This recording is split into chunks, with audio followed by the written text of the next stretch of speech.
Estás escuchando el podcast Lane 4, donde nos sentamos con nadadores experimentados, entrenadores y conocedores de la natación para aprender sobre sus experiencias y las lecciones que han aprendido durante su carrera deportiva. Somos Daniel y Pedro, y en el episodio de hoy nos sentamos con el actual poseedor del récord panamericano en los 100 metros mariposa, nadador olímpico de Río 2016 y pronto de Tokio 2021, de Guatemala, Luis Martínez. Hola a todos, mi nombre es Pedro Tejada de Lane 4 Podcast. Es para nosotros un placer estar aquí con un nadador espectacular, y la razón del por qué estamos haciendo esto es porque queremos ayudar lo más posible a los nadadores durante este tiempo y para que no se desmotiven. Simplemente esto es una roca en el camino y que lo vamos a superar. Les voy a dejar con Daniel para que le explique un poco más con la persona que vamos a entrevistar hoy. Gracias, Pedro. Soy Daniel Torres, estoy aquí con Pedro y con Luis Carlos Martínez de Guatemala. Él es un nadador extraordinario, como dijo Pedro. Él es un nadador profesional. Hace un año creo que empezó su camino profesional, pero él nos va a contar ahorita un poquito más a detalle. Luis, ¿por qué no empiezas un poquito con tu historia en breve de cuando empezaste a nadar al día de hoy? Claro. Primero que todo, Daniel y Pedro, gracias por la oportunidad de estar en esta pequeña entrevista, podcast. A mí me emociona mucho compartir mi historia y platicarle a chicos y chicas, como estábamos platicando antes, de chiquitos o grandes, ¿verdad? O sea, la verdad no importa, pienso que cualquier persona puede tomar, aunque sea algo de esta entrevista y usarlo en su vida, ¿verdad? Entonces, para no hacerles larga la historia, pues yo empecé a nadar a los 3 años, bastante casual. Yo creo que yo bromeo con mis padres a los 3. Pero yo bromeo con mis padres que esa edad realmente era porque no me aguantaban en la casa. Soy demasiado hiperactivo, sí, demasiado. Hasta el día de hoy todavía, y eso que hago deporte, así, no me puedo estar quieto, no me gustan los espacios donde no me puedo mover. Entonces, imagínense cuando era un niño, ¿verdad? Entonces, yo creo que esa es la razón por la cual nadaba, pero no fue realmente como hasta los 9 o 10 donde yo diría realmente empecé a nadar, así, nadar, donde iba a competencias, empecé con clubes pequeños, competencias regionales y nacionales, y así fue realmente surgiendo esa etapa en mi vida donde yo dejo de hacer otros deportes. Yo jugaba un poco de tenis, jugaba un poco de fútbol. En mi casa crecimos con la natación y las artes marciales para mí. Mi hermano hacía natación, hace taekwondo, es una cinta negra en taekwondo. O sea, crecimos con un par de deportes, pero la natación fue realmente lo mío, ¿verdad? Y yo pienso que desde los 10 a los 14 años fue cuando yo decidí de que esto era lo que yo quería hacer como un deporte por el resto de mi vida. Uno cuando es chiquito dice por el resto de su vida, ¿verdad? Pero yo siempre tenía clara esta imagen mía de irme a entrenar con grandes personas, con grandes atletas e ir a Juegos Olímpicos. Eso es algo que yo sabía desde chiquito, diría yo. Siempre me preguntaban mis primos son mayores, tienen ya 30 y pico, o sea, ya son mucho más grandes que yo, y siempre me preguntaban qué quieres ser cuando sea grande, y yo decía, yo quiero ser un nadador olímpico, Era algo que yo realmente sabía desde chiquito. Y pues podríamos hablar de muchísimo tiempo qué sucedió de mis 14 años a los 17 años, ¿verdad? Que es cuando realmente se empieza a desarrollar, pienso yo, un atleta, y más para mí, que yo fui de crecimiento tardío. Yo a los 15 parecía de 8 años, ¿verdad? O sea, me ha tardado. Ahorita tengo 24 y parezco de 18, ¿verdad? O sea, siempre he sido de crecimiento. Sí, no, es una historia, ¿verdad? Larguísima, y aquellos, era un problema siempre. Yo siempre era el más chiquito, yo siempre era el que le costaba el doble, pero yo pienso que eso me ayudó realmente a aprender un montón de cosas que a lo mejor no las apliqué tanto en Guatemala por situación X o Y, pero me sirvieron cuando vine a Estados Unidos a los 16 o 17, no me acuerdo bien. Y ahí fue cuando realmente empezó mi trayectoria de empezar de cero, ¿verdad? Literalmente de cero en Estados Unidos. O sea, nadie me conocía, yo no conocía a nadie, mis tiempos no eran buenos, ni siquiera sabía cuáles eran mis eventos realmente. Tenía una idea de lo que quería hacer, no sabía realmente que lo único que sabía era que quería estudiar, no sabía a qué universidad iba a ir. O sea, eran muchas preguntas en un tiempo de 12 meses que tenía que averiguar del 2013 al 2014, donde yo empiezo mi temporada universitaria, donde empiezo en una División 2 me transfiero a una División 1, lo cual fue también un gran problema. Y luego viene la otra etapa de mi vida donde me desarrollo yo como un atleta colegial, o sea, universitario, ¿verdad? Del college y mantener los estudios y la natación. Y yo pensé de que me creía el muy maduro y el muy responsable, ¿verdad? Los primeros 2 años y viendo atrás me di cuenta que era solo un niño y cometí un montón de errores, ¿verdad? O sea, siempre he ido aprendiendo y yo pienso que eso ha sido una experiencia humilde para mí, darme cuenta de que nunca lo sabemos todo, ¿verdad? Y me ha tomado tiempo realmente sentirme hasta el día de hoy como realmente un atleta profesional que como mencionaste, Daniel, de que el año pasado me volví un atleta profesional, me tomó hasta el año 2009, desde el 2013, realmente yo de decir, hice las cosas realmente como las tenía que hacer y mejoré de lo que ya había mejorado antes, que me había costado muchísimo tiempo de mis primeros juegos en el 2015 al 2019, me costó muchísimo mejorar, pero era porque no estaba haciendo las cosas tal vez de la mejor manera y pues en resumen eso es lo que ha sido hasta ahora.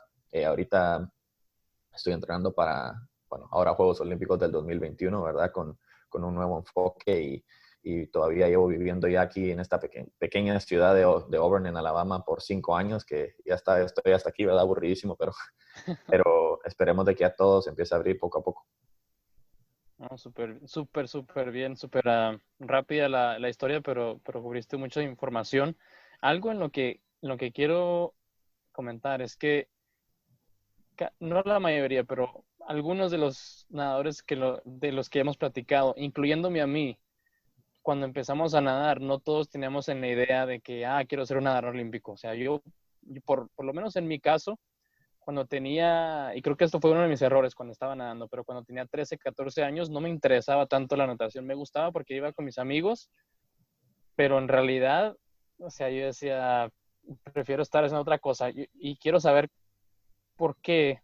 O sea, tú desde chiquito se me hace súper impresionante que desde que estabas pequeño tenías bien clara la meta de que querías ir a los Juegos Olímpicos o sea, no cabe duda porque ya eres un nadador olímpico porque fuiste a los Juegos Olímpicos de Río 2016. La verdad yo pienso que tal vez es un par de cosas, ¿verdad? Y uno realmente no se acuerda la manera como su mente trabaja cuando uno es un niño, ¿verdad? Porque estamos hablando, yo tenía 13, 14 años, pero lo que sí te puedo decir es que a lo mejor cuando era chiquito a lo mejor le quería probar no sé, a mi familia, a mis primos mayores, de que yo podía hacer algo en la vida, ¿verdad?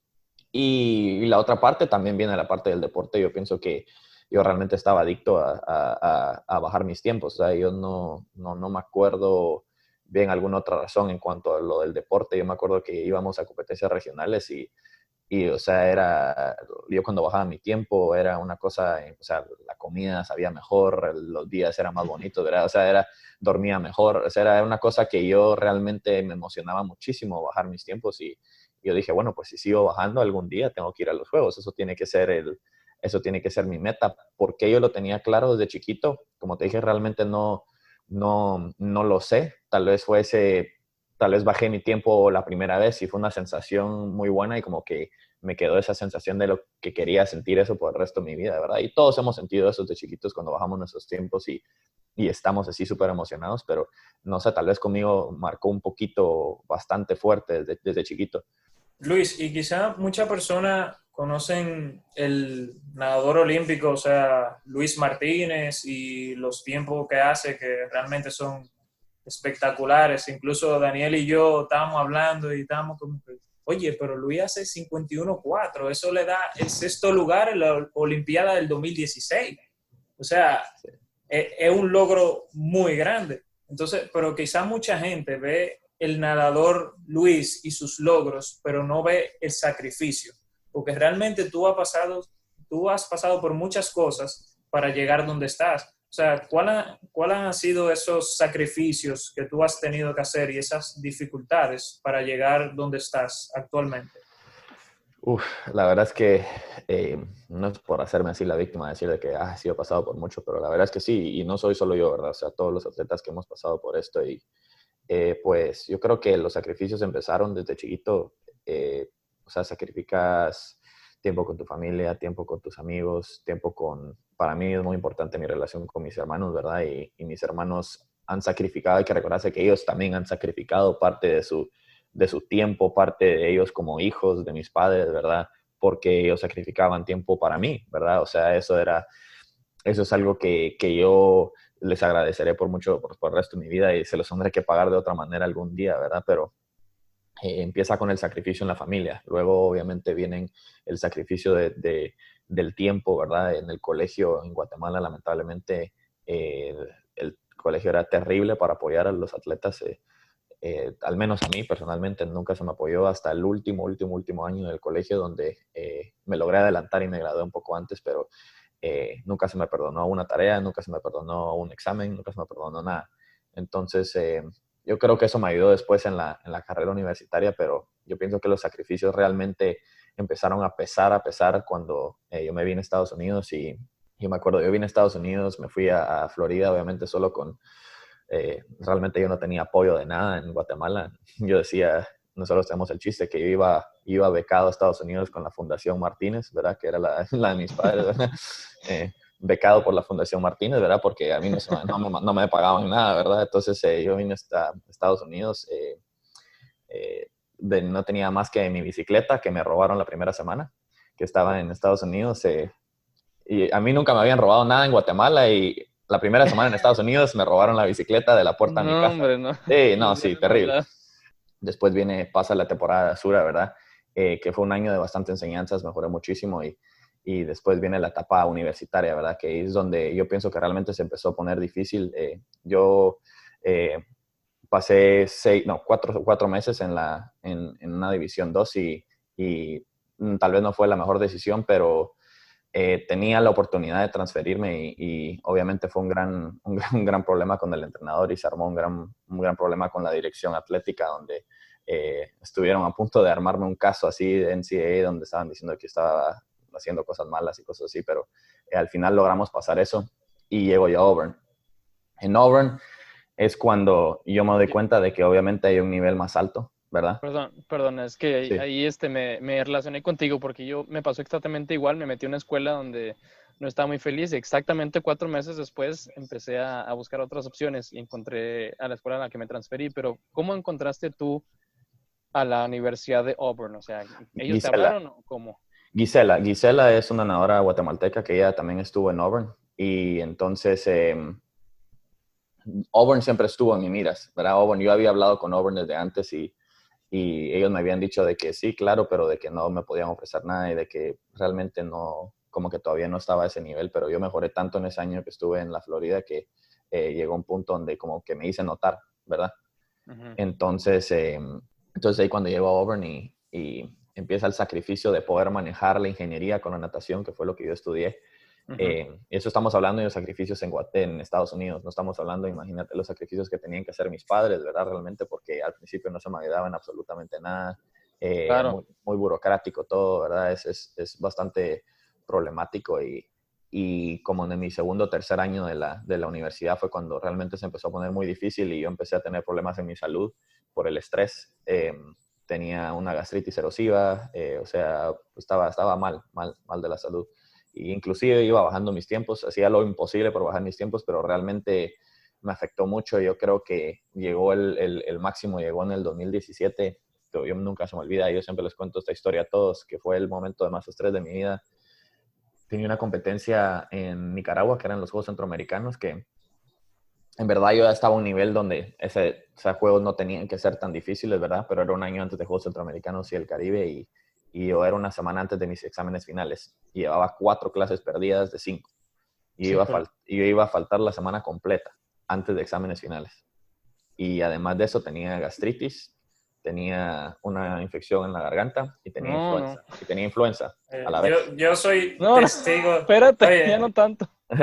Yo soy testigo de eso, Luis, porque la primera vez que yo te vi a ti nadar en vivo fue en esos juegos. En Managua, sí. Coincidencialmente, uno de mis mejores amigos vive en Nicaragua. Sí. Fui a verlo competir y ahí fue que te vi también a ti competir y me acuerdo que tú saliendo, no sé si era del 100 fly, tenía el 50 dorso y iba caminando como un zombie. No, y estaba así, enfermísimo. Y ganó el 50 dorso también, después de otra prueba. O sea, yo me quedé de que, wow. Sí, fue un nivel de estrés máximo, ¿verdad? Eso es lo más estresado que estaba. Creo que bajé como 10 libras de peso, o sea, estaba demacrado completamente y terminé perdiendo solo una clase, pasé las otras 4, ¿verdad? Pero yo creo que el sacrificio ha sido bastante en cuanto a mi salud mental, ¿verdad? O sea, mantenerme enfocado requiere bastante, ¿verdad? Mantenerse enfocado en poder hacer buen performance en el agua y pasar mi carrera. Y también el área que no se habla la, ha afectado mucho la relación con mis padres también, porque mis padres son mis representantes legales en Guatemala. Yo no puedo estar viajando a Guatemala todo el tiempo, ¿verdad? Entonces, conforme yo he ido mejorando, se me ha ido apoyando poco a poco más, eh, pero siempre ha sido bastante complicado y ellos tienen que lidiar con eso desde allá y yo tengo que lidiar con eso desde acá y se ha vuelto casi una relación como que mis padres no solo son mis padres, pero también son mis business partners, ¿verdad? Ujú. Y eso a veces no es bueno. O sea, pienso que por muchos años nos afectó eso y mis papás les afectaba más porque me querían hablar, pero lo único que hablábamos era de la natación. Y como que eso afectó nuestra relación un poco y hemos intentado, de aquí de unos meses, un año, nos dimos cuenta de eso y hemos intentado, o sea, mejorar ese aspecto de nuestra relación. También viene el aspecto de tiempo, les iba a hablar de algo más. Bueno, se me olvidó, pero sí, han habido bastantes sacrificios. O sea, si nosotros contáramos el sacrificio financiero de mis papás, el sacrificio de tiempo de mis papás, el sacrificio de tiempo de mis hermanos, el sacrificio de yo realmente cuando estaba estudiando no podía hacer nada, pues, o sea, solo estudiaba y nada. Pero al final, inclusive contando todo esto, realmente ha valido la pena, ¿verdad? Tengo tantas historias que contar, tengo tantas, o sea, ni siquiera me acuerdo, pero tengo tantos momentos importantes y tantas personas que he conocido desde el 2013 que llegué a Florida hasta ahora que no los podría cambiar por nada, ¿verdad? Claro. Y ya que hablamos de los sacrificios, Luis, vamos a hablar un poquito de los logros. O sea, obviamente todos esos sacrificios valieron la pena porque te llevaron donde tú estás ahora mismo. Entonces, antes de llegar a tu último logro, récord panamericano, o sea, ¿cuál fue el primer logro que te impactó, o sea, el más importante para ti? Esa es una muy buena pregunta, nadie nunca me ha preguntado eso. Eh, He tenido logros impactantes en mi carrera y yo creo que de eso solo hay pocos, obviamente, ¿verdad? Ujú. Eh, yo te puedo decir de que el primer logro que me impactó así muchísimo fue cuando clasifiqué a Río, que clasifiqué hice mi marca por una centésima de segundo.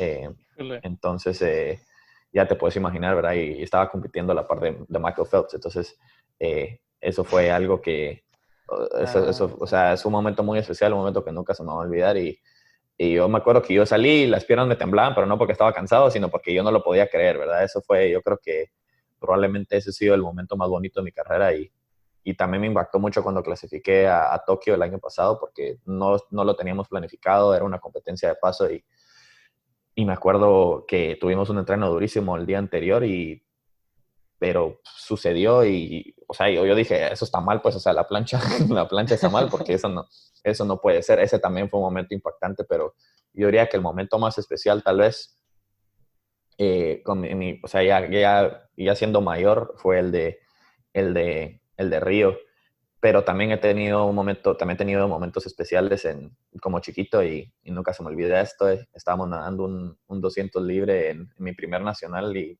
yo siempre quedaba de último en los nacionales, o sea, era fatal. Y después nadamos un 200 libre y me acuerdo que rompí el récord nacional que era de categoría 9 y 10 o algo así. Y me acuerdo que hice 2:32:00 y el segundo lugar hice 2:32:15. Mi amigo Daniel Santis. Y yo me acuerdo que salí y estaba tan emocionado, o sea, yo creo que hasta mi papá estaba llorando, no podía creer de que había ganado mi primer campeonato nacional en Guatemala. Imagínense, habían nada más como 10 niños de 9 y 10 años, ¿verdad? Pero para mí eso había sido puchica, o sea, yo no podía creer que había ganado algo, entonces, y ese momento, o sea, de ver a mi familia viéndome a mí estando tan emocionado, también nunca se me va a olvidar. Entonces yo diría que esos dos, tal vez, tres. No, súper, súper emocionante, sobre todo el de Río y el de que dices el comentario de que quedas malísimo cuando estabas en los nacionales y quedas Sí, último, pues sí, así para que todos vean que porque yo, yo tenía el mismo caso. Pero aunque quedes en último en el Nacional cuando estás chico, tienes oportunidad de calificar hasta 2 Juegos Olímpicos, que eso es lo que tú tienes ahorita. Sí. Súper interesante. Y luego de cuando estás platicando de cuando calificaste a Tokio el año pasado, que fue en los Trials de Canadá, ¿verdad? ¿Sí me escuchas? Sí, perdón, es que se fue un poco el internet. Sí, Ah, ya. sí, clasifiqué en el Trials de Canadá. Y ahorita que mencionaste los Trials a Canadá, ese es otro momento de los sacrificios, que eso era lo que les tenía que contar. Ajá. Pasan Juegos Centroamericanos y el Caribe en el 2018, ¿verdad? Y yo tengo que clasificar a Juegos Olímpicos, porque obviamente era parte de mi planificación y teníamos Juegos Panamericanos el año pasado y en el 2018 todavía tenía 2 semestres más de la universidad para poder graduarme y eso es algo que para mí es importante. Yo me quería graduar de la universidad con mi carrera en ingeniería y tan importante como la natación. Uh-huh. Y absolutamente todos los entrenadores de Auburn o lo despiden o se van, ¿verdad? Yo me quedo solo, estoy completamente solo, porque ya terminé mi elegibilidad en la NCAA, ¿verdad? Uh-huh. Tengo 2 temporadas más de carrera, pero no tengo ni promesa de que me vayan a pagar por el nuevo entrenador. El nuevo entrenador puede hacer lo que se le dé la gana, ¿verdad? Y vienen 5, 6 o 7 entrenadores que no conozco, ¿verdad? Yo Uh-huh. tenía 3 meses, o sea, el verano, para convencerlos de que yo podía estar en su equipo. El entrenador empezando de que él no quería profesionales, ¿verdad?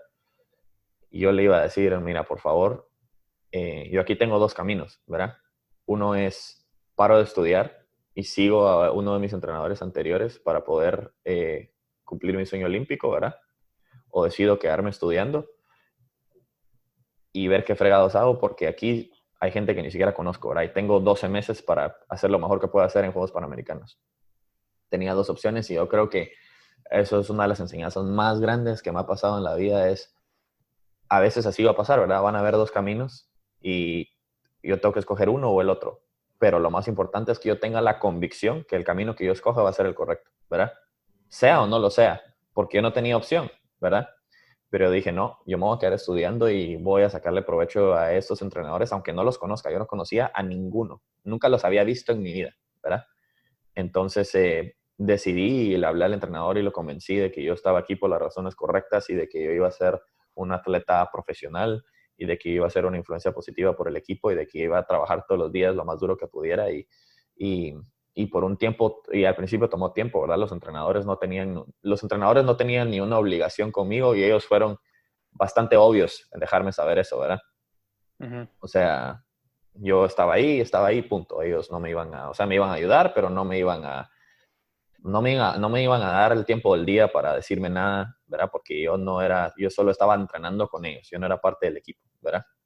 Pero poco a poco, cuando ellos fueron notando de que yo estaba ahí en serio, pues eso fue cambiando y yo pienso que eso fue importante de la parte de ellos porque obviamente no era solo yo, había alguien más, no, perdón, éramos 2 y uno al final no se quedó, pero ellos no me conocían a mí tampoco, ellos tenían que estar seguros de que yo iba a estar ahí, yo iba a ser una persona que iba a ir a entrenar, yo no me iba a estar creyendo nada, ¿verdad? Y no les iba a quitar el tiempo a los otros, ¿verdad? Solo porque era yo, ¿verdad? Entonces yo pienso de que ahí empezó bien la relación con mis nuevos entrenadores y en un año mejoramos lo que nunca había mejorado en los pasados 4, ¿verdad? Y yo creo que eso me enseñó algo a mí bastante, ¿verdad? Ahorita que estábamos hablando de logros, ¿verdad? Pues ese logro no se hubiera logrado obviamente, sin el esfuerzo de ellos, pero también sin la convicción mía de que yo iba a tomar esa decisión y pasara lo que pasara, tenía que ser la correcta, ¿verdad? Claro, no, y estoy seguro de que si les hablaste a ellos, como nos estás hablando a nosotros sobre tus metas y así, estoy seguro que no les cupo duda de que, o sea, valía la pena tenerte ahí con ellos y que ibas a hacer un buen papel ahí, hasta servir como ejemplo para los demás nadadores, ya sea Claro. que estuvieran entrando a la escuela o que ya fueran parte del equipo de la Universidad de Auburn. Pero no, súper súper bien y Sí. súper interesante los sacrificios, o sea, sí, no la has tenido nada fácil, No, nada sí. fácil. Sí, había otra cuando yo me transferí, les hablé de lo que tuve un problema ahí con los entrenadores, ¿verdad? Sí. Realmente algunas cosas no se manejaron como se tenían que manejar, pero al fin y al cabo yo tenía 17, 18 y me citó el entrenador, el athletic director de la universidad y me dijo, mira, lo que tú estás haciendo, pues, o sea, no está rompiendo las reglas porque yo le dije al entrenador de que yo no quería nadar para ellos esa temporada 2 días antes del primer dual meet, ¿verdad? Híjole. Entonces, porque si yo competía para ellos, no podía competir para Auburn, entonces ya no podía nadar para Auburn porque no me iba a querer si no podía competir, ¿verdad? Ya, sí. Entonces, yo estaba bien consciente de eso, de esa regla, y entonces fui con el entrenador y me dijo de que bueno, que tenía una reunión con el athletic director y él me dijo, mira, pues lo que estás haciendo está bien, pues es legal.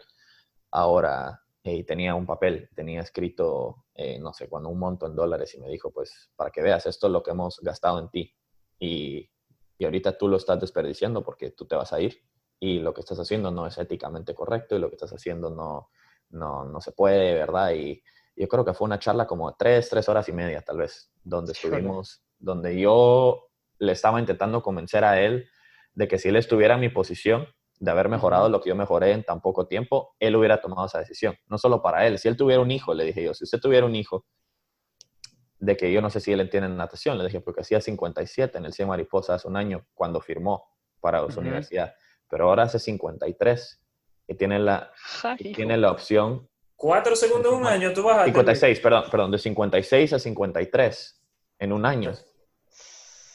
Y yo estoy seguro que ustedes tomarían también esa oportunidad, ¿o no? Claro que sí. No, pero él dijo de que él básicamente me estaba diciendo que yo les estaba robando dinero por lo que estaba haciendo y que me había aprovechado de ellos. Y yo le estaba intentando explicar de que eso no es lo que había pasado, ¿verdad? O sea, y a mí no me quería ni una universidad, ¿verdad?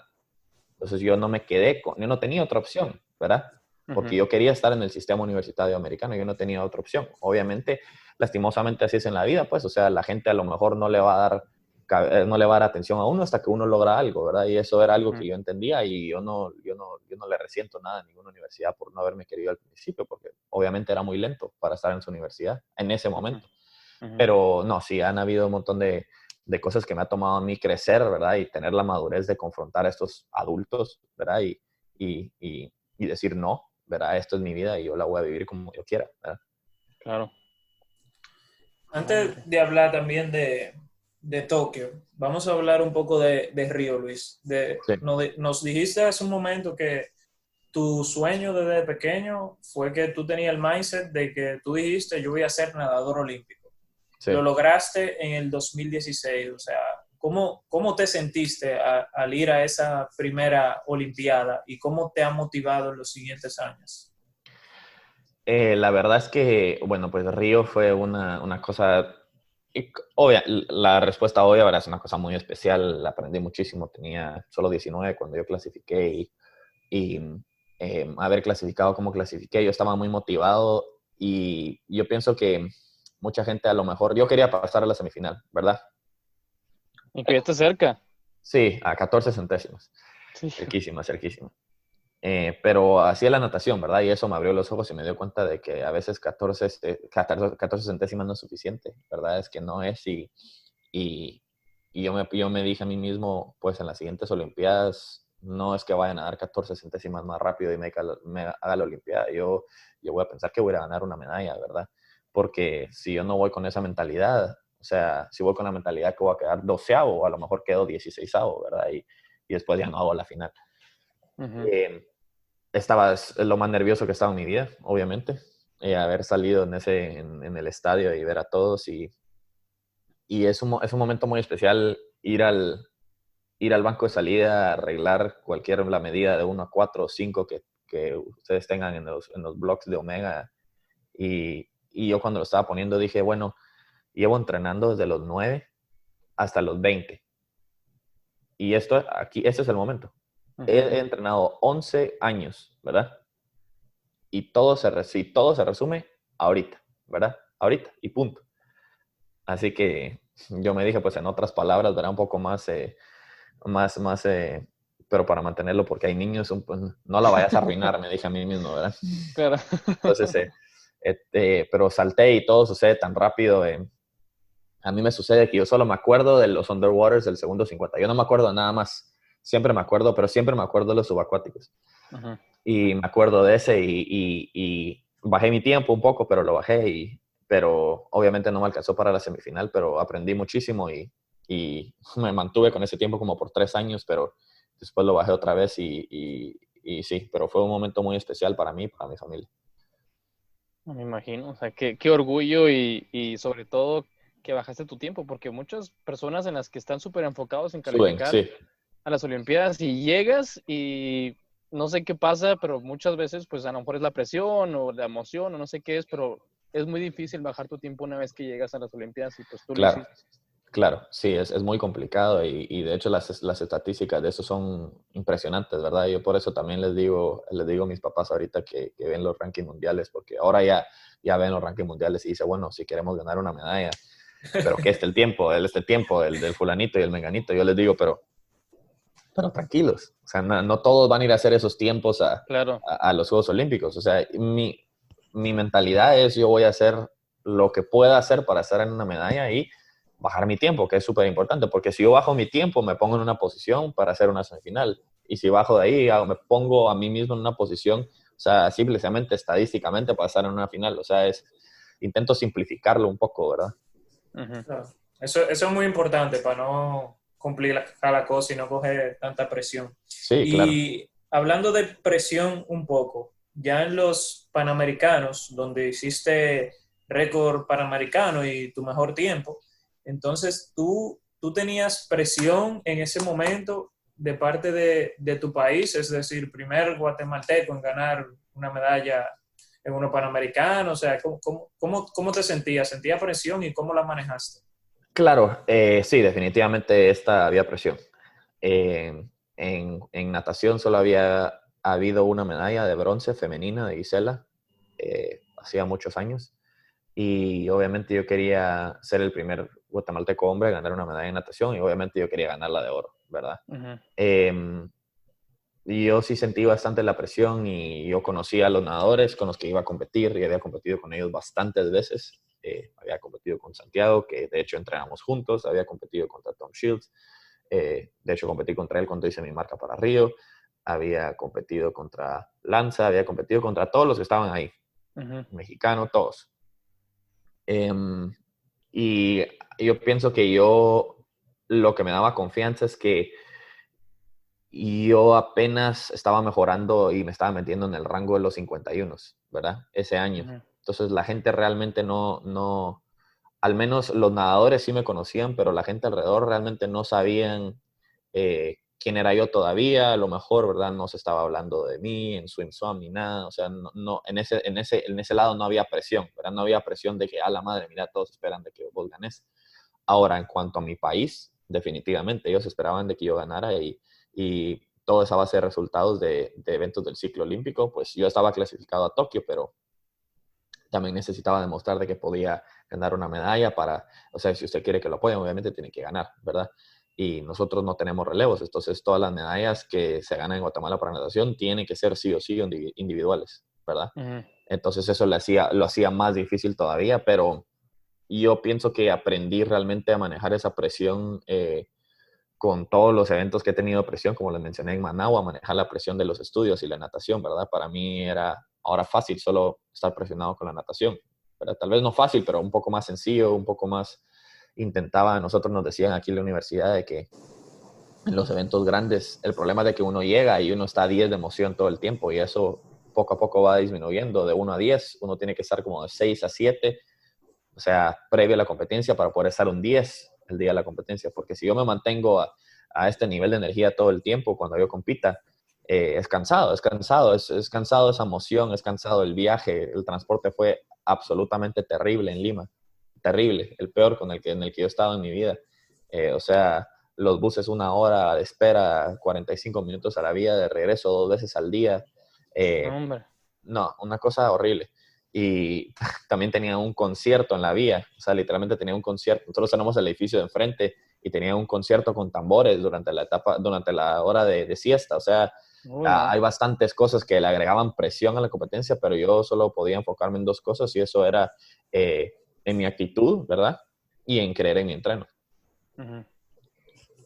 No, pues sí, las dos cosas claves en las que Y siempre mi hay que estar esfuerzo, sí. enfocados, Mi sí. esfuerzo, sí. Siempre hay que estar enfocados, sobre todo en lo que podemos controlar, porque el Sí, concierto tú no podías ir a decirles, oigan, bájale, ¿no? Porque sí, pues sí, sí. era fuera de tu alcance, pero lo que tú podías controlar, lo controlaste y súper bien, Sí, porque aunque te quedaste a 4 centésimas de la medalla de oro, que, o sea, no me puedo sí, sí, sí. imaginar, me imagino que va a ser una experiencia agridulce para ti, porque pues fuiste el primer medallista guatemalteco en los Juegos Panamericanos, pero al mismo tiempo te quedaste tan cerca de la medalla de oro que cuando Sí, el tiempo de la mañana te hubiera ganado hubiera ganado, sí. sí. Pero pues bueno, o sea, el Sí. hubiera no existe y no hay nada más que moverse para enfrente de esto. Cuéntanos finalmente un poquito sobre tu situación actual con la cuarentena, porque tú ya estás hasta tú ya tienes tu boleto para Tokio, porque hay muchos Sí. que ahorita ya todavía están que cuándo voy a calificar y que me interrumpieron la temporada, pero ahorita tú ya estás adentro desde el año pasado. Entonces, aunque la presión está un poquito menos, puede también voltearse la moneda y a lo mejor es un poquito más porque ya estás adentro y tus expectativas para las Olimpiadas son diferentes a las que tenías en Río. Entonces, ¿qué es lo que estás haciendo ahorita para mantenerte motivado y para mantenerte en forma? Pues me he enfocado bastante en el aspecto mental los últimos meses. Nos ejercitamos tanto físicamente nosotros que a veces se nos olvida que también, como estábamos hablando, mantenernos enfocados de una manera saludable es importante. Eh, yo lo veo de una manera como la cuarentena es una temporada de bastante estrés, ¿verdad? Yo no me puedo ver bien y que mi mente no esté bien, ¿verdad? O no puedo ser que mi mente esté bien, pero físicamente esté fuera de forma. Yo quiero tener esta sintonía donde lo que yo pienso es lo que siento, ¿verdad? Y como yo me veo va concorde con lo que yo tengo en la cabeza. Uh-huh. Entonces he intentado mantenerme lo más positivo posible, hacer ejercicio todos los días. Ya empecé a nadar solo 30 minutos al día. Pero realmente, como decías tú, esto no se puede controlar. Yo me he metido esto en la cabeza, o sea, está tan fuera de nuestras manos lo que va a pasar que lo único que puedo hacer yo es seguir entrenando y esperar de que esto pase el otro año y cuando tengamos que regresar a entrenar otra vez, pues lo haremos y yo lo único que puedo hacer es mantenerme en la mejor forma posible para, o sea, disminuir ese tiempo de recuperación a mi forma pasada cuando todo esto pasó. Que para serte honesto fue bastante difícil para mí. Yo sé que esta era la mejor decisión, era imposible de que los juegos fueran este año y muchos atletas estaban felices, pero para serte honesto yo no estaba feliz en absoluto. Claro. Para una persona que ya estaba clasificada, todos solo ven el lado de los que no están clasificados, yo lo entiendo, y que no podía pasar este año también lo entiendo, obviamente no, Sí. pero nadie ve el lado de los que ya están clasificados, es como que te cocinen un pastel y te lo ponen en la cara y después te lo quitan y no te lo puedes comer, ¿verdad? No es algo, no es algo bonito. Por una semana me la pasé muy mal, muy, muy mal. O sea, estaba yo creo que hasta en depresión, ¿no? Yo había trabajado tan fuerte, nunca había entrenado tan duro en mi vida, de enero a marzo. Estaba muerto, eso sí, en marzo estaba muerto, pero ya estaba empezando yo poco a poco a recuperarme. Iba a competir, íbamos a hacer un poco de descenso en Canadian Trials y justo cuando íbamos a empezar el descenso fue cuando se canceló todo, sí. Sí. Bueno, pero pues ya tenemos en claro que eres muy bueno en ver tus adversidades y superarlas. Vamos con algunas preguntas, pero esta Sí. estaba de parte de mí porque me da mucha curiosidad, incluso lo estaba hablando con Daniel, que cuando uno va a una competencia internacional, usualmente los medallistas y mariposistas son muy grandes y son muy fuertes. Sí, Entonces, y cuando yo te vi la primera vez en persona, dije, pero ese es Luis Martínez. Sí, sí. Y realmente me impactó tanto. O sea, ¿eso no te ha afectado a ti en ningún punto cuando tú estás quizá en sala de espera y ves, no sé, esa persona quizá mucho más grande como Metela de Francia, que es grandísimo, Claro, claro. fuerte, o sea. Sí, definitivamente. A mí no me ha afectado, obviamente, si no, no hubiera llegado a donde estoy, porque si me pondría con esa mentalidad de que no puedo, pues obviamente no voy a poder. Y en cuanto a tamaño de altura, nunca he tenido problemas. Pues realmente yo no soy una persona baja, ¿verdad? Tampoco alta, pero yo diría que de altura ¿Qué diría que soy en el promedio de los mariposistas? Promedio. 1,83. O sea, no es muy alto, pero tampoco es bajo. En cuanto a talla, definitivamente sí. Pues hay un montón que son bastante fuertes y bastante, o sea, están súper musculosos, pero yo todo lo veo que todo es en base a cómo yo use mi cuerpo, ¿verdad? De nada me sirve ser una roca si no me voy a poder mover en el agua. Claro. Y cada quien tiene su tipo de cuerpo también. Yo siempre uso a los japoneses como ejemplo. Los japoneses son chiquitillos. O sea, yo ahorita estuve en Japón en enero y yo me quedé impresionado. Yo me sentía gigante ahí, de verdad.